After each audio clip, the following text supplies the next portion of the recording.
and welcome to AJ Home Bakers. இன்னைக்கு வீடியோல ஒரு நியூ டிஃபரண்ட் கேக் டெக்கரேஷன் தான் பார்க்க போறோம். இந்த டெக்கரேஷன் வீடியோல பாத்தீங்கன்னா உங்களுக்கு நிறைய நியூ ஐடியாஸ் வந்து கண்டிப்பா கிடைக்கும். ஸோ வீடியோவை ஸ்கிப் பண்ணாம லாஸ்ட் வரைக்கும் பாருங்க. அது மாதிரியே வீடியோ மறக்காம லைக் பண்ணுங்க, கமெண்ட் பண்ணுங்க. என்னோட வீடியோவை சேனலை சப்ஸ்கிரைப் பண்ணாம பார்த்துட்டு இருக்கீங்கன்னா சப்ஸ்கிரைப் பண்ணி சப்போர்ட் பண்ணுங்க. வாங்க வீடியோக்குள்ள போலாம். இந்த கேக் பார்த்தீங்கன்னா 1 kg சாக்லேட் கேக்கு. நான் வந்து டாலாக செய்யணும் அப்படிங்கிறதுக்காக 2 6 inch டின்லையாக பேக் பண்ணி எடுத்திருக்கேன். ஒவ்வொரு டின்னில் உள்ள கேக்கையுமே நான் 3 லேயர்ஸை ஸ்லைஸ் பண்ணி டோட்டலாக 6 லேயர்ஸ் வச்சு நான் வந்து டாலாக செய்து எடுத்திருக்கேன். இந்த கேக்குக்கு நான் க்ரம் கோட்டிங் முடிச்சு எடுத்திருக்கேன். சாக்லேட் கேக்கு எப்படி செய்யணும் இந்த ரெசிபி வீடியோ நான் ஆல்ரெடி அப்லோட் பண்ணியிருக்கிறேன். லிங்க் டிஸ்கிரிப்ஷனில் கொடுக்குறேன், பார்க்காதவங்க பாருங்கள். க்ரம் கோட்டிங் முடிச்சதுக்கப்புறமா சாக்லேட் க்ரீம் யூஸ் பண்ணி ஃபர்ஸ்ட் கோட்டிங் ஐசிங்கும் வந்து நான் நீட்டாக முடிச்சு எடுத்துட்டேன். இப்போ டார்க் கலர் ஐசிங் எப்படி செய்யணுங்கிற ஒரு டீட்டெயில்டு வீடியோ நான் ஆல்ரெடி அப்லோட் பண்ணியிருக்கிறேன். நான் அதோட லிங்க் நான் டிஸ்கிரிப்ஷனில் கொடுக்குறேன், இதை பார்க்கறவங்க பாருங்கள். அண்டு இந்த வீடியோவில் உங்களுக்கு அந்த எமரால்டு க்ரீன் கலர் நம்ம எப்படி அச்சீவ் பண்ணுறது அப்படிங்கிறத நான் உங்களுக்கு மெயினாக நான் சொல்ல போகிறேன். இந்த எமரால்டு க்ரீன் செய்கிறதுக்கான அந்த கலர் காம்பினேஷன்ஸ் இதெல்லாம் பார்த்தீங்கன்னா garden green, egg yellow and royal blue, இந்த கலர்ஸ் நான் செலக்ட் பண்ணியிருக்கேன். இப்போ க்ரீன் கலர் அப்படின்னு பார்த்தீங்கன்னா நிறைய கலர்ஸ் இருக்குது. அதாவது லீஃப் க்ரீன் கலர் இருக்குது, ரேடியன்ட் க்ரீன், அண்ட் இப்போ பார்த்த மாதிரி கார்டன் க்ரீன், ஒவ்வொரு க்ரீன் கலர் இருக்கும். அதேமாதிரி எல்லோலையும் லெமன் எல்லோ இருக்குது, எக் எல்லோ, ரேடியன்ட் எல்லோ இப்படிங்கிற கலர்லேயே வரும். இப்போ ப்ளூன்னு பார்த்தீங்கன்னா இது ராயல் ப்ளூங்கிறது வந்து அந்த இங்க் கலர் சொல்லுவோம் இல்லையா, அந்த கலரில் இருக்கும். இப்போ ஸ்கை ப்ளூ கலரில் வேணுங்கிறது வந்து radiant blue or ice blue அந்த கலரில் எடுப்போம். ஸோ நான் சூஸ் பண்ணியிருக்கிற அந்த ஸ்பெசிஃபிக் கலர்ஸ் அப்படிங்கிறது இந்த மூணும்.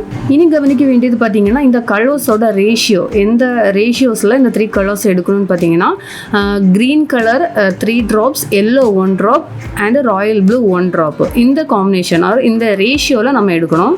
இப்போ நான் எடுத்துருக்கிற green 3 drop, yellow 1 drop and blue 1 drop, இதில் நமக்கு வந்து நல்ல டார்க்கு எமரால்டு க்ரீன் கலர் கிடைக்காது, ஓகேங்களா? ஸோ இதே ரேஷியோஸ் வந்து நமக்கு டார்க்கு க்ரீன் கலர்ஸ் அந்த எமரால்டு க்ரீன் கிடைக்கிறது வரைக்கும் இதே காம்பினேஷனில் நம்ம ஆட் பண்ணி மிக்ஸ் பண்ணி கொடுத்துக்கிட்டே இருக்கணும். நம்ம வந்து இந்த அளவுக்கு நிறைய ஜெல் கலர்ஸ் ஆட் பண்ணி கொஞ்சமாக க்ரீமில் மிக்ஸ் பண்ணுறதுல நமக்கு ஒரு டிஸ்அட்வான்டேஜ் இருக்குது.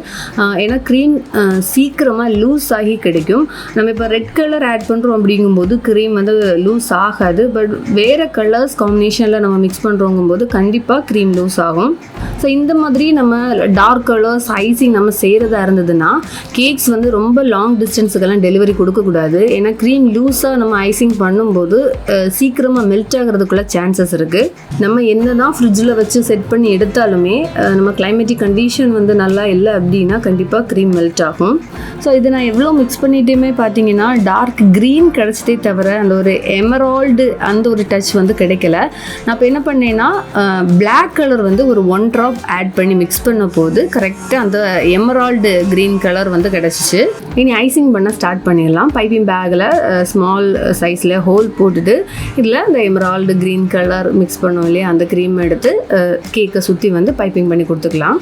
இது ஐசிங் பண்ணுறது பற்றியெல்லாம் நான் டீட்டெயிலாக சொல்ல தேவையில்லைன்னு நினைக்கிறேன். ஏன்னா ஆல்ரெடி அந்த டார்க் கலர் ஐசிங் எப்படி பண்ணணும், என்ன மாதிரியெல்லாம் செய்யணுங்கிறதெல்லாம் டீட்டெயில்டாக ஆல்ரெடி ஒரு வீடியோவில் நான் அப்லோட் பண்ணியிருக்கிறேன். நான் மறுபடியும் சொல்கிறேன், நான் அதோட லிங்க் நான் டிஸ்கிரிப்ஷனில் கொடுக்குறேன். இந்த வீடியோ பார்க்காதவங்க அதை போய் பாருங்கள். அந்த வீடியோ பார்த்ததுக்கு அப்புறமா உங்களுக்கு இந்த டார்க் கலர் ஐசிங் ரிலேட்டடாக என்ன டவுட்ஸ் இருந்தாலும் நீங்கள் கேளுங்க. இந்த கேக்கில் பார்த்தீங்கன்னா நான் மிக்ஸ் பண்ண க்ரீம் ஃபுல்லாகவே கேக்கில் ஐசிங் செய்கிறதுக்கு பத்தலை. ஸோ நான் அந்த ஸ்க்ராப்பரை யூஸ் பண்ணி நம்ம அதை லெவல் பண்ணும்போது கொஞ்சம் க்ரீம் எப்படி எக்ஸஸாக வரும் இல்லையா, அந்த க்ரீம் எல்லாம் வச்சு கேக்கோட டாப்பில் எல்லாமே கவர் பண்ணி நீட்டாக ஐசிங் பண்ணி எடுத்துட்டேன்.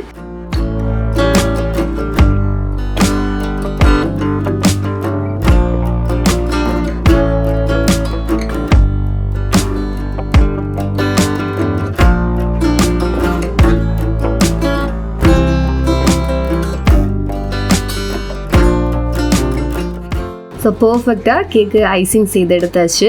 ஸோ எப்படியுமே நம்ம ஐசிங் முடிச்சதுக்கப்புறமா மினிமம் 1 hour ஆகுது ஃப்ரிட்ஜில் வச்சுட்டு தான் நம்ம கஸ்டமருக்கு டெலிவரி கொடுக்கணும். டேரெக்டாகவே ஐசிங் முடிச்சு எடுத்து கொடுத்துடக்கூடாது, க்ரீம் மெல்ட் ஆகிறதுக்கு சான்சஸ் இருக்குது. இனி நம்ம அந்த கேக்கோட அந்த டாப்லையும் சைட்லையும் அந்த கோல்டன் கலர் பால்ஸ் மாதிரி டெக்கரேட் பண்ணியிருக்கேன் இல்லையா. ஸோ இது ஆக்சுவலி நமக்கு இந்த ஃபெரரோ ரோச்சர் சாக்லேட் பால்ஸோட அந்த லுக்கு தான் இந்த மாதிரியாக இருக்கும். ஸோ அது நம்ம ரொம்ப எக்கனாமிக்கலாக எப்படி டெக்கரேட் பண்ணலாங்கிறத பார்க்கலாம். நமக்கு பார்த்திங்கன்னா கேக் மெட்டீரியல் ஷாப்லேயே ஆகட்டும் இல்லை ஆன்லைன்லேயுமே நமக்கு இந்த மாதிரி ஒரு தின் ஒரு ஷீட்ஸு, அதாவது சாக்லேட் வந்து ரேப் பண்ணுறதுக்குள்ள ஷீட்ஸு, இப்போ நிறைய கலர்ஸ்லேயும் நமக்கு டிசைன்ஸ் போட்ட மாதிரி உள்ளது எல்லாமே அவைலபிளாக இருக்குது. ஸோ இந்த ஷீட்ஸ் தான் வந்து நான் அதை கவர் பண்ணுறதுக்காக நான் எடுத்திருக்கேன். ஏன்னா கஸ்டமர் எங்கிட்ட வந்து ஜஸ்ட் அந்த ஒரு சாக்லேட் இருக்கிறது மாதிரியான டெக்கரேஷன் மட்டும் கொடுக்கணும், ஆனால் சாக்லேட் தேவையில்லைன்னு சொன்னாங்க. ஏன்னா நம்ம இப்போ ஒரு ஃபெரரோ ரோச்சர் சாக்லேட் வாங்குறதா இருந்தால் இந்த ஒன் சாக்லேட்டே நமக்கு 40 to 50 rupees வரைக்கும் நமக்கு அந்த ரேட் ஆகுது. ஸோ அந்த மாதிரியெல்லாம் தேவையில்லை, கொஞ்சம் காஸ்ட் எஃபெக்டிவாகவே பண்ணி கொடுங்கிற மாதிரி கேட்டிருந்தாங்க. ஸோ நான் அதுக்காக எப்படி டெக்கரேட் பண்ணேங்கிறத உங்களை இப்போ நான் காமிக்கிறேன். ஸோ அந்த கோல்டன் கலர் ரேப்புக்குள்ளே கொடுக்குறதுக்கு பார்த்தீங்கன்னா நான் கேக் க்ரம்ஸ் தான் எடுத்துருக்கிறேன். நம்ம கேக்கில் டாப் சைட்ஸில் எல்லாம் அந்த கலர் சேஞ்ச் இருக்கிற போர்ஷன் ரிமூவ் பண்ணுவோம் இல்லையா, ஸோ அது வேறு கேக்கில் உள்ளது.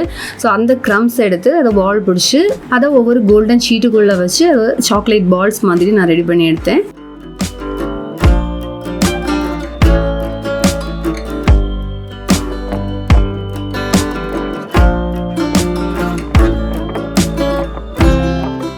இனி இதை நம்ம கேக்கில் எப்படி டெக்கரேட் பண்ணலாங்கிறத பார்க்கலாம்.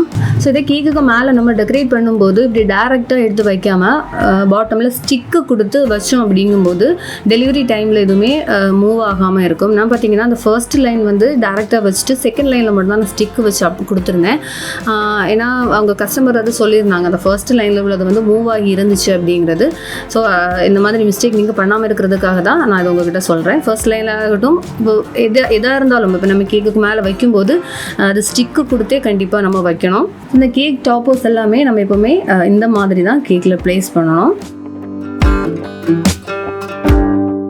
சரி, கேக்கில் பார்த்தீங்கன்னா அந்த ஹாப்பி பர்த்டே டாப்பர் ஒன்று கொடுத்துக்க போகிறேன். தென் பேலன்ஸ் கேக்கோட போர்ட்லையா ஒரு இந்த மாதிரி 3 பால்ஸ் வச்சுட்டு கொஞ்சம் சுகர் பால்ஸ், தென் கோல்டன் ஃப்ளேக்ஸ் எல்லாம் வச்சு கேக்கை வந்து டெக்கரேட் பண்ணி நான் முடிச்சுக்க போகிறேன். ஸோ கேக்கில் இந்த மாதிரி கர்சிவ் டைப்பில் லெட்டர்ஸ் வந்து எப்படி பண்ணுறீங்கன்னு சொல்லி நிறைய பேர் கமெண்ட்ஸில் கேட்டிருந்தீங்க. நான் உங்களுக்கு அது ஒரு செப்பரேட்டாக டீட்டெயிலாக ஒரு வீடியோ கண்டிப்பாக நான் அப்லோட் பண்ணுறேன்.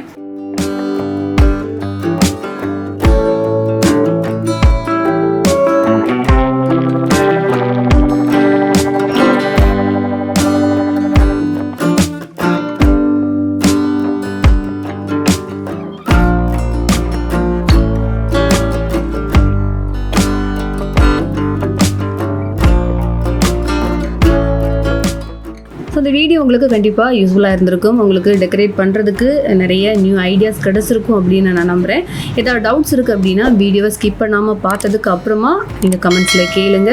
உங்கள் கமெண்ட்ஸுக்கு நான் லேட் ஆனாலும் கண்டிப்பாக ரிப்ளை பண்ணுவேன். வேறொரு யூஸ்ஃபுல் வீடியோவில் மீண்டும் சந்திக்கலாம். பாய்.